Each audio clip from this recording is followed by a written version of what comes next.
Dans cette petite vidéo, je te propose d'étudier l'équilibre statique d'un objet dans un plan incliné grâce aux forces de frottement.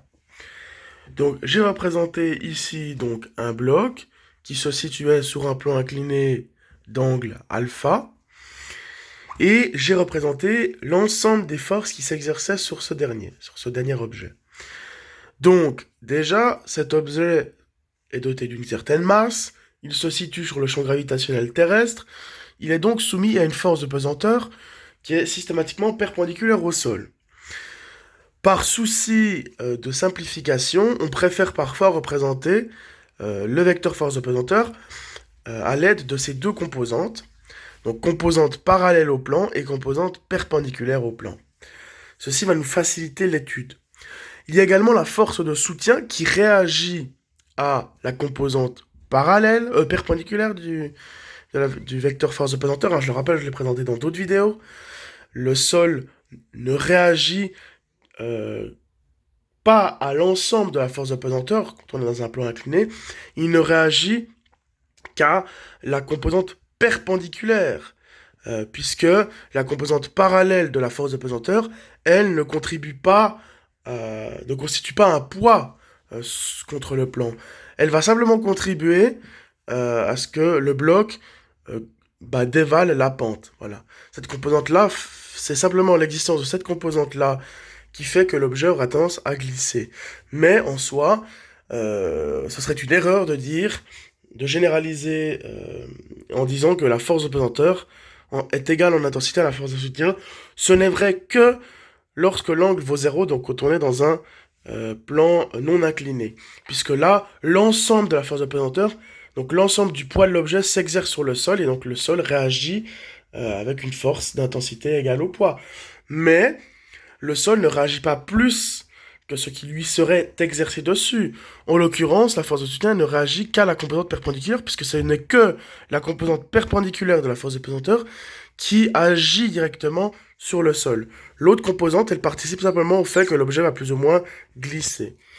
Donc, je rappelle, la composante parallèle, on l'a démontré dans une vidéo, la composante parallèle du vecteur force de pesanteur, on la calcule de cette façon, donc c'est la norme de la force de pesanteur fois le sinus de l'angle d'inclinaison du plan.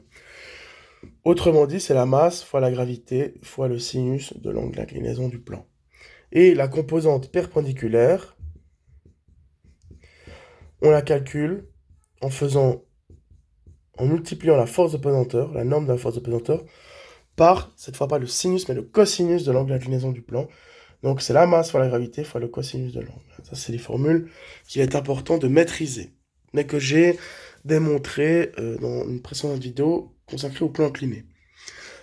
Alors, pour que l'équilibre ait lieu, eh bien, il faut que la somme des forces, donc la force résultante, des forces extérieures qui s'exercent sur le corps, soit égale au vecteur nul. Autrement dit, il faut que, lorsque l'on additionne vectoriellement parlant, toutes les forces qui agissent ici, donc les trois forces, il faut que le résultat vale 0. Alors, on va regarder force par force, on va analyser en analysant leurs composantes. Voilà. Je sais que la force résultante aura une composante x qui vaut 0, une composante y qui vaut 0, puisque je veux que la force résultante soit nulle. Donc voilà. Donc maintenant, je vais regarder la force de soutien, puis je vais décomposer chacun de ces vecteurs selon un axe. Toujours, c'est à peu près la même chose, c'est stratégique. C'est-à-dire que l'axe que l'on choisit, et on choisit de définir l'axe des abscisses parallèlement dans la même direction en fait, que le plan, et puis l'axe du coup des ordonnées perpendiculaire au plan. Voilà. C'est le plus stratégique ici. Donc la force de soutien, elle ne dispose pas de composantes parallèles, elle ne dispose pas de composantes en x, évidemment. La force de soutien est uniquement définie sur l'axe des ordonnées. Donc Fs. Ensuite, la force de frottement, eh bien, elle, au contraire, elle n'est définie que sur l'axe des abscisses, mais attention, elle est dans le sens opposé à l'axe, donc c'est moins Ff, et l'ordonnée, c'est 0. Et la force de pesanteur, donc c'est la composante parallèle et la composante perpendiculaire comme on l'a vu. Donc pour qu'il y ait équilibre, il faut que moins FF plus FP parallèle soit égal à 0 et que FS plus FP bar perpendiculaire soit égal à 0. Voilà. Alors bon, sur l'axe des ordonnées, c'est déjà un peu réglé, hein. On sait que la force de soutien est compensée par la perpendiculaire. Et sur l'axe des abscisses, on voit que... Donc là, c'est là l'axe sur lequel le mouvement a lieu, donc c'est sur cet axe qu'on s'intéresse véritablement. Il faut que finalement, la force de frottement soit compensée par la composante perpendiculaire, la composante parallèle de la force de pesanteur. Donc il faut que les intensités de ces deux forces soient égales. Très bien. La force de frottement, comment on la calcule? On a dit la force de frottement, alors là, ça c'est l'objet d'une autre vidéo, c'est la force de soutien fois un coefficient qui est propre aux surfaces en contact, qu'on appelle le coefficient de frottement. Donc là, en l'occurrence, c'est le coefficient de frottement statique, puisque c'était la force de frottement statique, mais bon, ça c'est un détail. Donc, la force de soutien, comment on la calcule? On a dit la force de soutien, c'est égal à la composante perpendiculaire de la force de pesanteur, donc c'est mg fois cos de alpha. Donc la force de soutien, de frottement, c'est force de soutien, donc mg fois cos de alpha, fois mu. Voilà. Et la composante parallèle au plan, on l'a noté ici, la composante parallèle de la force de pesanteur, c'est mg fois sinus de alpha. Bien. Du coup, ici on voit qu'on a mg de deux côtés, donc on va pouvoir simplifier. On a donc cosinus de alpha fois mu, qui est égal au sinus de alpha. Ce qu'on va faire, c'est qu'on va diviser par cos, donc du coup, mu est égal au sinus de alpha sur le cos de alpha. Et sinus de alpha sur cos de alpha, c'est la définition même de la tangente.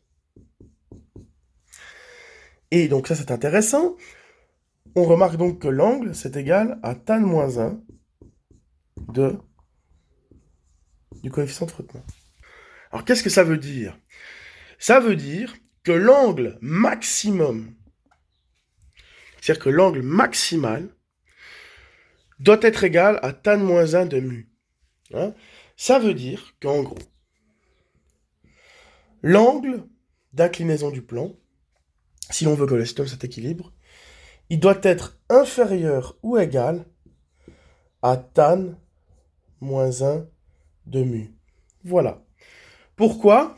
Bien parce que ce qui va se passer, c'est que la force de frottement, elle va évoluer. La force de frottement, elle réagit directement à la présence à l'augmentation de cette composante parallèle. C'est comme si j'exerce une force sur un meuble pour le déplacer.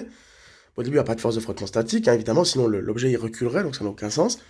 Mais donc, plus j'exerce de force, plus la force de frottement va augmenter, jusqu'à qu'elle atteigne une certaine limite. La force de frottement, évidemment, elle va...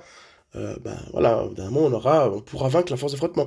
Mais la force de frottement, c'est comme un punching ball, c'est-à-dire qu'elle va réagir au début à l'exercice d'une force, donc c'est une réaction naturelle d'interaction entre les atomes, qui fait que donc, quand il y a deux surfaces en contact, il y a une certaine résistance. Donc si j'exerce une certaine force sur un objet pour le déplacer, eh bien d'abord, il y a une force de frottement qui va commencer à se déployer et qui va augmenter jusqu'à ce qu'on atteigne la force de frottement limite.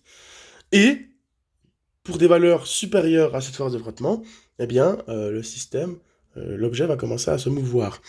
Donc en fait, ici, pour que l'objet soit en équilibre, il faut que l'angle soit inférieur ou égal à la tan moins 1 de alpha. Mais l'angle maximal, c'est celui-là. C'est-à-dire l'angle qui permet l'angle limite d'équilibre. C'est-à-dire que si on prend un angle supérieur, eh bien l'objet va commencer à glisser. Donc voilà, on voit que c'est assez intéressant. Donc il y a une dépendance entre l'angle et le coefficient d'adhérence, coefficient de frottement. Et il y a aussi cette formule-là, si on veut déterminer quel coefficient d'adhérence faudra attribuer à l'objet si on a un plan incliné d'un angle donné, bien il faut faire tan de l'angle, et puis on aura du coup le coefficient de frottement qui permet à l'objet de ne pas glisser. Voilà.